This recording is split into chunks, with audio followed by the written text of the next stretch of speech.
क्या माता सीता सच में रावण की पुत्री थीं? क्या लंका के सबसे शक्तिशाली राजा की अपनी ही बेटी उसके विनाश का कारण बनी? और अगर ऐसा था तो फिर राजा जनक को सीता धरती से कैसे मिली? दोस्तों, रामायण की यह कथा सबसे रहस्यमयी कथा है। सदियों से लोगों को सोचने पर मजबूर करती रही है। कुछ ग्रंथों में दावा किया गया है कि माता सीता रावण और मंदोदरी की पुत्री थी, जबकि वाल्मीकि रामायण में इसका कोई स्पष्ट उल्लेख नहीं है। तो आखिर सच क्या है? क्या यह सिर्फ एक लोक कथा है या फिर इसके पीछे कोई ऐसा रहस्य छुपा है जिसे बहुत कम लोग जानते हैं?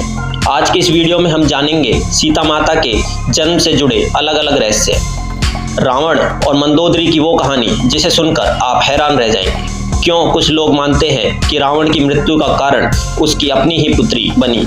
लेकिन वीडियो शुरू करने से पहले अगर आप रामायण, महाभारत, रहस्यमय इतिहास और सनातन धर्म की अनसुनी कथाओं में रुचि रखते हैं तो हमारे डिवाइन स्टोरीज चैनल को सब्सक्राइब जरूर करें और बेल आइकन दबा लें, क्योंकि यहाँ आपको ऐसी कहानियाँ मिलती हैं जो सिर्फ मनोरंजन नहीं बल्कि ज्ञान और रहस्य से भरी होती है। तो चलिए बिना किसी देरी के शुरू करते हैं आज की रहस्यमयी कथा। रामायण सिर्फ एक महाकाव्य नहीं बल्कि भारत की आत्मा है। इसमें भगवान श्री राम को मर्यादा पुरुषोत्तम कहा गया है, हनुमान जी की शक्ति को भक्ति और शक्ति का प्रतीक माना गया और माता सीता को त्याग, पवित्रता और शक्ति की देवी। लेकिन सीता माता के जन्म को लेकर कई रहस्य आज भी मौजूद हैं। वाल्मीकि रामायण के अनुसार राजा जनक एक बार खेत में हल चला रहे थे, तभी उन्हें धरती से एक दिव्य कन्या प्राप्त हुई। उस कन्या का नाम रखा गया सीता, क्योंकि संस्कृत में सीता का अर्थ होता है हल की रेखा। राजा जनक ने उस कन्या को अपनी पुत्री की तरह पाला और आगे चलकर वही कन्या भगवान श्री राम की पत्नी बनी। लेकिन कहानी यहीं खत्म नहीं होती। समय बीतने के साथ कई अन्य ग्रंथों और लोक कथाओं में एक दूसरी कथा सामने आई, एक ऐसी कथा जिसने पूरी रामायण को रहस्य में बदल दिया। उस कथा के अनुसार सीता माता असल में रावण और मंदोदरी की पुत्री थी। अब सवाल उठता है, अगर ऐसा था तो रावण ने अपनी ही पुत्री का हरण क्यों किया और फिर उसे पहचान क्यों नहीं पाया? इस रहस्य को समझने के लिए हमें जाना होगा लंका में, उस समय जब रावण अपनी शक्ति के चरम पर था। लंका का राजा रावण एक महान विद्वान था, चारों वेदों का ज्ञाता, महान शिव भक्त और अपार शक्तियों का स्वामी।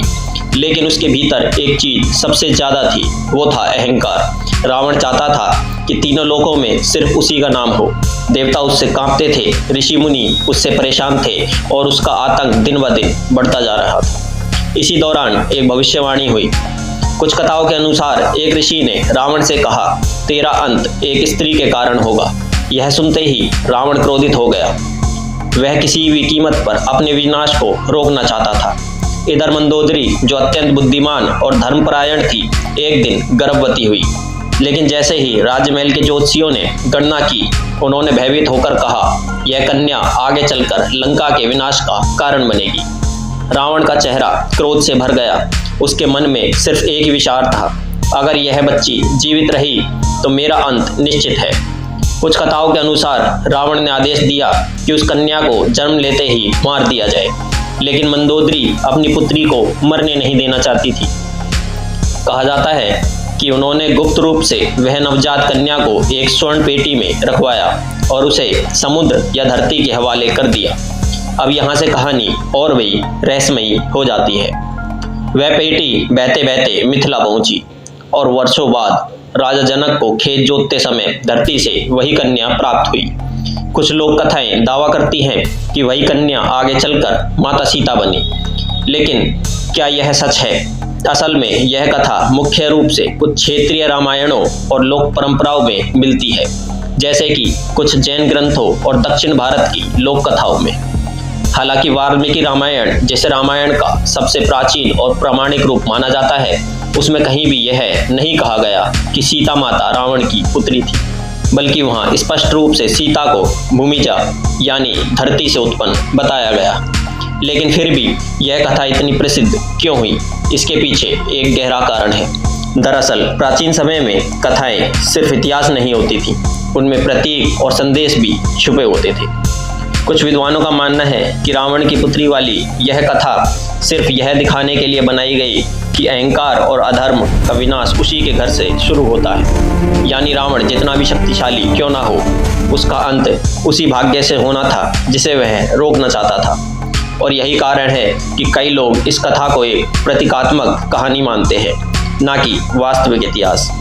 लेकिन कहानी अभी यहीं खत्म नहीं होती, क्योंकि अब सवाल आता है, अगर रावण को पता था कि सीता उसकी पुत्री है तो उसने उसका हरण क्यों किया।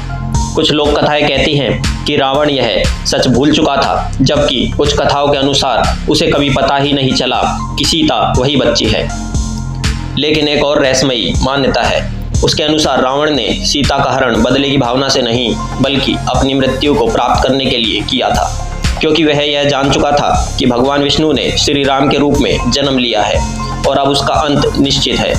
रावण बाहर से चाहे कितना भी अहंकारी दिखता हो, लेकिन अंदर ही अंदर वह जानता था कि धर्म की विजय होकर रहेगी।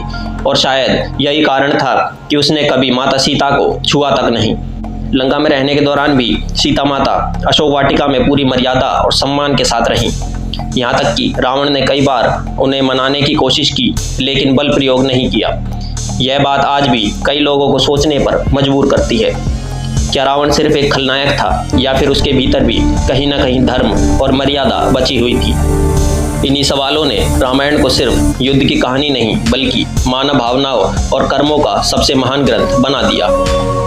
कुछ लोक कथाओं के अनुसार जब हनुमान जी ने पहली बार सीता माता को देखा तो उन्हें उनके भीतर एक असाधारण दिव्य तेज दिखाई दिया, मानो वो सिर्फ एक साधारण स्त्री नहीं, बल्कि स्वयं आदिशक्ति हों।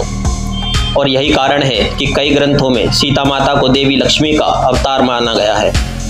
अब सोचिए, अगर सीता माता देवी लक्ष्मी का रूप थी तो क्या कोई साधारण मनुष्य उसका जन्मदाता हो सकता था? यहीं पर रावण की पुत्री वाली कथा कमजोर पड़ने लगती है, क्योंकि सनातन धर्म में देवी देवताओं के अवतारों को दिव्य माना गया है, मानवीय सीमाओं से परे। इसलिए अधिकतर विद्वान मानते हैं कि सीता माता का जन्म दिव्य था और उन्हें धरती की पुत्री यानी भूमिजा कहा जाना ही सबसे उचित है। लेकिन लोक कथाएं फिर भी रावण और सीता के बीच एक गहरा संबंध क्यों दिखाती हैं? उसका कारण शायद कर्म और भाग्य की अवधारणा है। रामायण बार बार यह सिखाती है कि मनुष्य चाहे कितना भी शक्तिशाली क्यों ना हो, उसके कर्म ही उसके भविष्य का निर्माण करते हैं। रावण ने अपने अहंकार में ऋषियों का अपमान किया, देवताओं को चुनौती दी और धर्म की सीमाएं पार कर दी। और अंत में उसका विनाश उसी स्त्री के कारण हुआ जिसे वह कमजोर समझ रहा था। यही इस कथा का सबसे बड़ा संदेश माना जाता है। अगर गहराई से देखा जाए तो सीता रावण की पुत्री थी वाली यह कथा एक ऐतिहासिक दावा कम और एक प्रतीकात्मक संदेश ज़्यादा लगती है। एक ऐसा संदेश जो बताता है कि अहंकार का अंत निश्चित है। अधर्म चाहे कितना भी शक्तिशाली क्यों ना हो, धर्म अंत में जीतता ही है और भाग्य से बड़ा कोई नहीं होता। रावण ने अपने अंत को रोकने की कोशिश की, लेकिन वही भाग्य अलग रूप में उसके सामने आ खड़ा हुआ। यही रामायण की सबसे बड़ी सीख है। तो दोस्तों, अब आप हमें कमेंट करके ज़रूर बताइए कि आपको लगता है कि माता सीता सच में रावण की पुत्री थी, या सिर्फ यह एक लोक कथा और प्रतीकात्मक कहानी है। और अगर आपको यह रहस्यमयी कहानी पसंद आई हो तो वीडियो को लाइक करें, अपने दोस्तों और परिवार के साथ शेयर करें और चैनल को सब्सक्राइब जरूर कर लें, क्योंकि हम आपके लिए लाते रहते हैं सनातन धर्म, इतिहास और रहस्यों से जुड़ी ऐसी कहानियाँ जो सोचने पर मजबूर